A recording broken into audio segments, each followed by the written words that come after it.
Can you build a deck with just structure deck Spirit Charmers? Look at the artwork on this, by the way. That's gorgeous. So welcome back to the series where we attempt to build a deck using only one specific product. In this case, we have the Spirit Charmers structure deck, the most recent release. We're gonna mash 3 of these together and see what we can come up with and see if it's actually playable and it can actually perform well enough to take to locals, I guess. The interesting thing with this is that the American release, I believe, got delayed by a month.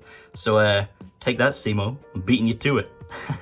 Also, that means my American audience will be able to prepare for the release by watching this video before it comes out. All 38% of you, so you're welcome. Also, while we're looking at the analytics, 37.7% not subscribed. What are you doing? Just saying, I think you should fix that. What's also really cool about these decks, and a huge selling point, is the fact that each deck has 1 of 4 ultra rare variant cards, and I believe it's like the alt artworks for the 4 Charmers. So we're gonna open these 3. Hopefully we get 3 different ones, and then maybe I'll open a 4th, test our luck at getting the full set. Then we'll dive into the cards and build a deck.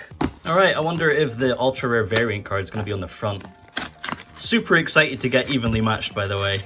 It's about time. Oh, here we go. It comes as a little promo card. We got Wynn. We got the Wind Charmer. Awesome. All right, so it comes separate as a promo pack. Let's see what we get in the other 2.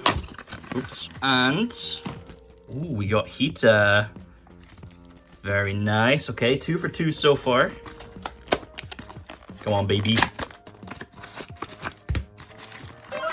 Oh, nice. All right, we got Eria as well. So there's another playmat. Let's see if we can complete the set. 4 decks. We need Aussa. There we go, another structure deck. And hey, we got the 4.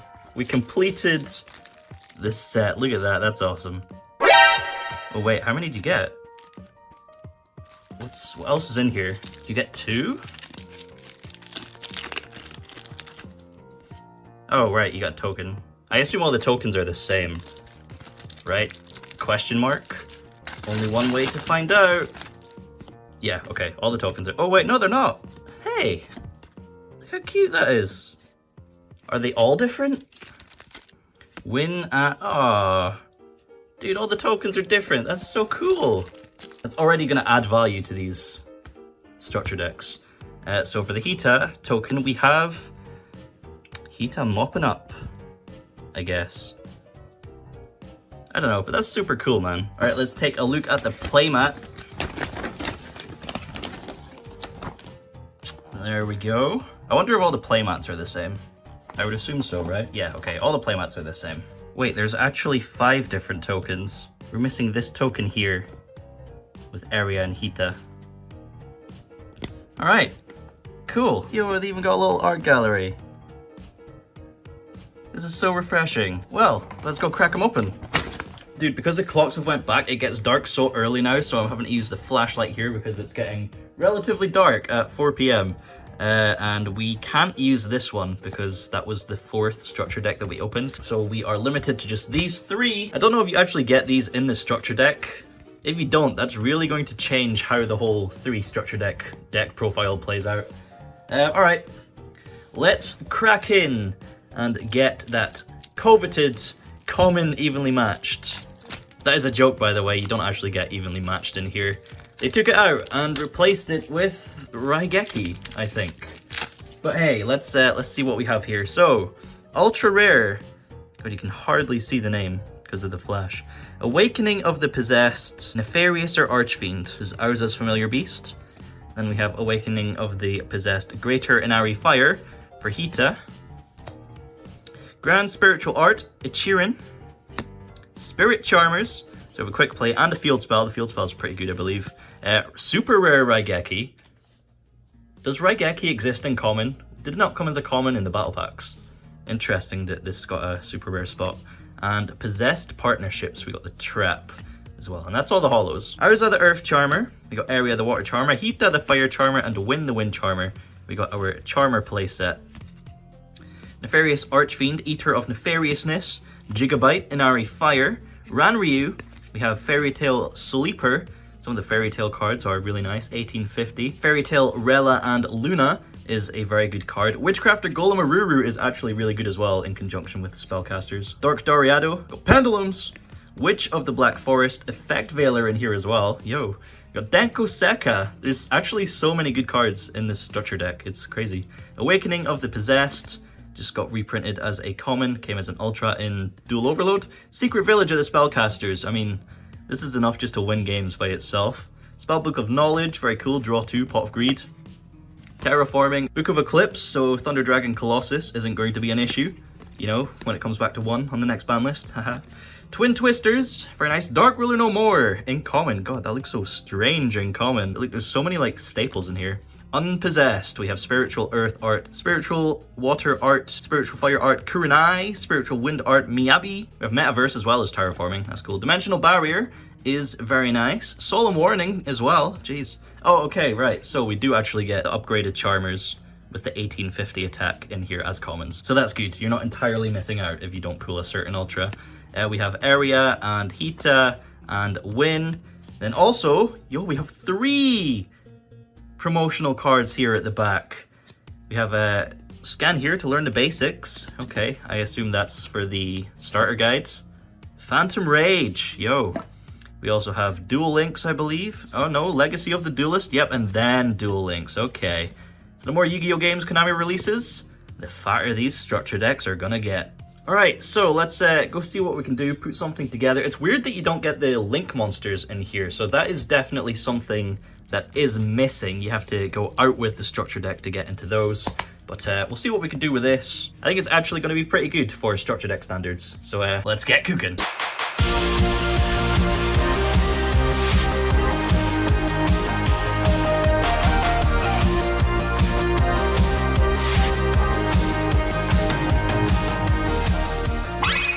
Alright, so we do have a 40 card list, and it's actually pretty good. Jumping into it right away, the win condition seems to be interrupting your opponent's plays and slowly beating them down. Starting off with the Charmer cards themselves, we have 3 of the new ultra rare quick play spell Spirit Charmers, and this card is really good for consistency. Discarding 1 card for cost, you get to take 2 archetypal cards from your deck and set 1 to your field and add 1 to your hand. It doesn't matter if they're monsters, spells, or traps, this card gives you access to your whole archetype and sets up your plays, although if it does get ashed, then it's kind of gonna hurt because that's a 2-for-1. Next up, we have 3 Awakening of the Possessed continuous spell. When a spellcaster is normal or special summoned to your field, you can draw a card, and that is a mandatory effect. With the right setup, you're constantly going to be drawing cards on your turn and your opponent's turn with this card. In addition to that, monsters you control gain 300 attack for each attribute you control, and your Charmer monsters cannot be destroyed by card effects. So if you do manage to get 2 or 3 of these onto the field, that attack buff is going to stack, and your monsters are basically just going to be on roids. We're playing 3 of the Possessed Partnership's normal trap, which is going to special summon one of your Charmers from the graveyard or your hand in face-up attack or face-down defense.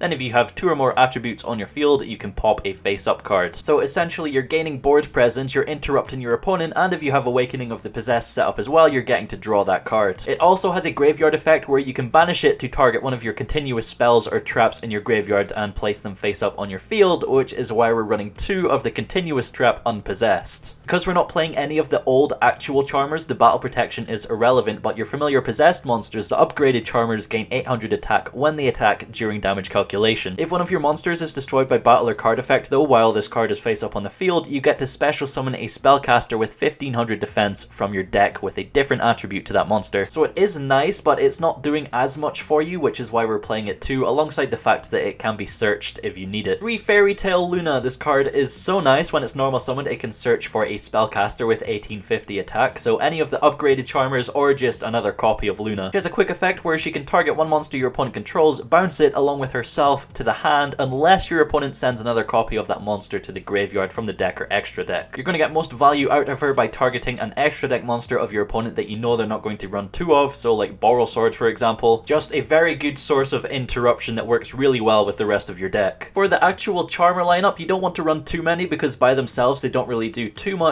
So we're running 6, 3 Aussa, 1 Wynn, 1 Hiita, and 1 Eria. You have to run at least one of all 4 just because, like, why else would you be playing the deck? As you might have figured out, the theme here seems to be controlling multiple attributes, and that's the reason we're running 3 of the Earth one, because we don't run any of the Earth familiars. All of the familiars have the same special summon effect, where if you control a spellcaster, you can special summon them to the field, but they all have some kind of recursion in their second effect, and the Earth one is just the worst. So 3 Jigabyte, 1 Ranryu, and 1 Inari Fire. We do run one of the new ultra rare Earth ones just because it can special summon itself from the deck, so it might come up sometimes. But Jigabyte, when it's destroyed by battle or card effect, can special summon another familiar with 1500 attack, 200 defense from the deck.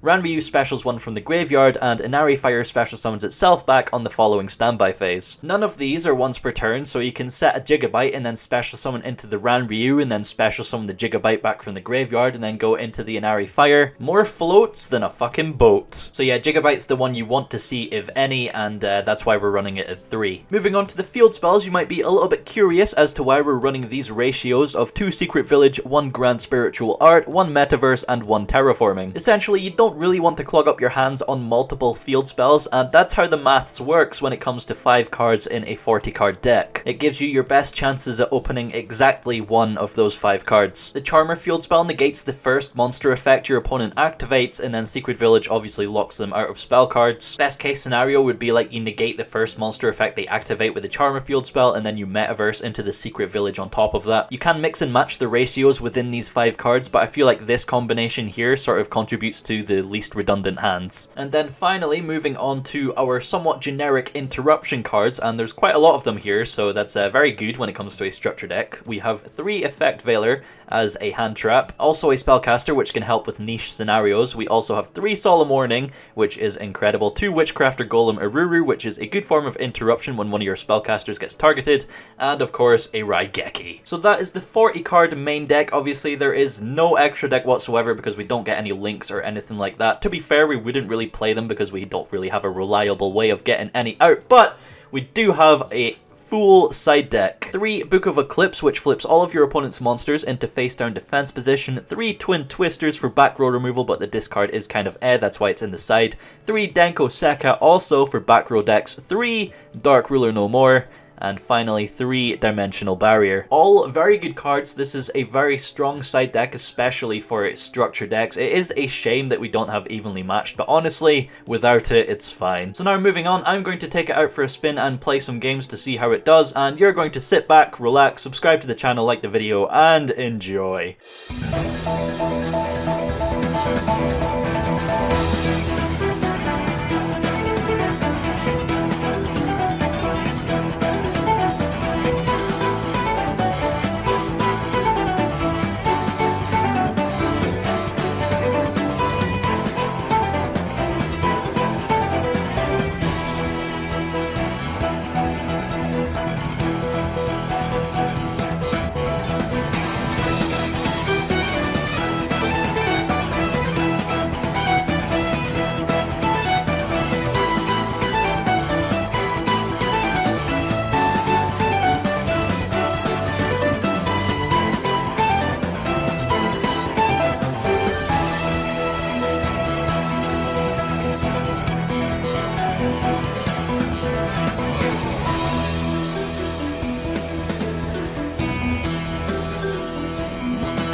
Alright, so after playing the deck for a day or two, I think it's fair to say that it's definitely a fun casual option. There were so many games and so many hands where I just got stomped because I didn't have access to a Spellcaster with 1850 attack, despite there being 9 in a 40 card deck plus 3 Spirit Charmers as well to set things up. On the other hand though, when you do have a relatively decent hand, you can put up some pretty scary interruptions and grind for a very long time. So overall, a pretty good deck going by structure deck standards. A little bit more consistency in the core itself would be nice. Obviously there's only so much you can do when your win condition is to just slowly beat down your opponent with relatively small monsters. But yeah, I definitely had a lot of fun with it, and I would say that it's a good starting point for new players. Like, this is a deck that would be worthy of taking to locals. You might not win, but you could steal some games here and there. Anyway, hopefully you enjoyed this video. Unfortunately, I didn't have any time to do actual duel commentary, but thanks for watching regardless, and I will see you in the next one.